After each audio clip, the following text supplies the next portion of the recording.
الرحمن الرحيم نحمده ونصلي على رسوله الكريم والصلاة والسلام على سيد المرسلين وعلى آله وأصحابه أجمعين. قال الله تعالى في القرآن المجيد واعتصموا بحبل الله جميعا ولا تفرقوا صدق الله العظيم।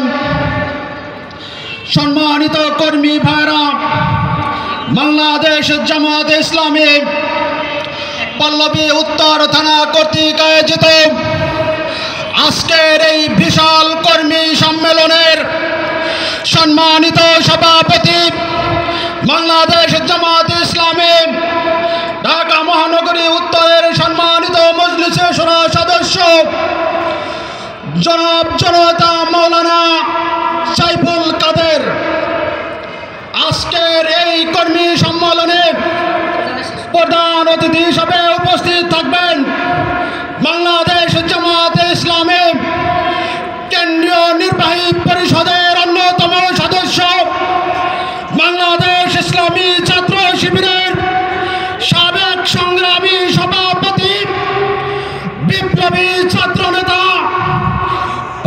জামাত ইসলামী বাংলাদেশ উত্তরের সংগ্রামী সভাপতি, জননেতা, ঢাকা সিটি উত্তরের মেয়র প্রার্থী জনাব জননেতা মোহাম্মদ সেলিমউদ্দিন।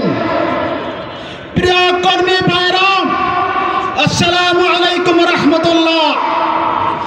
আমরা গত 26শে জুলাইয়ের মাধ্যমে মহান রব্বুল আলামিন যে সুযোগ দিয়েছেন এদেশে ইসলামকে প্রতিষ্ঠা করার জন্য, আমরা যদি গত 53 বছরের দিকে তাকাই, আমরা সেখানে কি দেখেছি?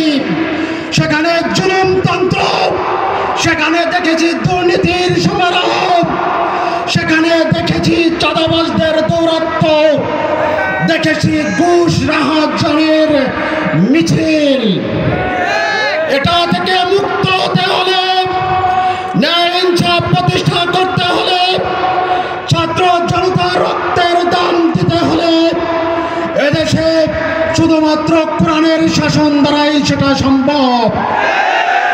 তাই আমি পল্লবীবাসী হযরত তিতুমীরের জমিন, অতএব এখানে কাউকে কথা বলতে হলে ইসলামকে নিয়ে কথা বলতে হবে, কোরআনকে সামনে রেখে কথা বলতে হবে। আসুন আমরা এই জমিনে মহান রব্বুল আলামিনের দোয়া, আল কোরআন এবং রাসূল সাল্লাল্লাহু আলাইহি সাল্লামের প্রদত্ত আজ সুন্নাহর শাসন প্রতিষ্ঠার মাধ্যমে সমাজে শান্তি শৃঙ্খলা ইনসাফ প্রতিষ্ঠার আহ্বান রেখে আমার সংক্ষিপ্ত বক্তব্য শেষ করছি। সবাইকে আজকের কর্মী সম্মেলনে স্বাগত জানাচ্ছি। সবাইকে সংগ্রামী সালাম, আসসালামু আলাইকুম রহমতুল্লাহ।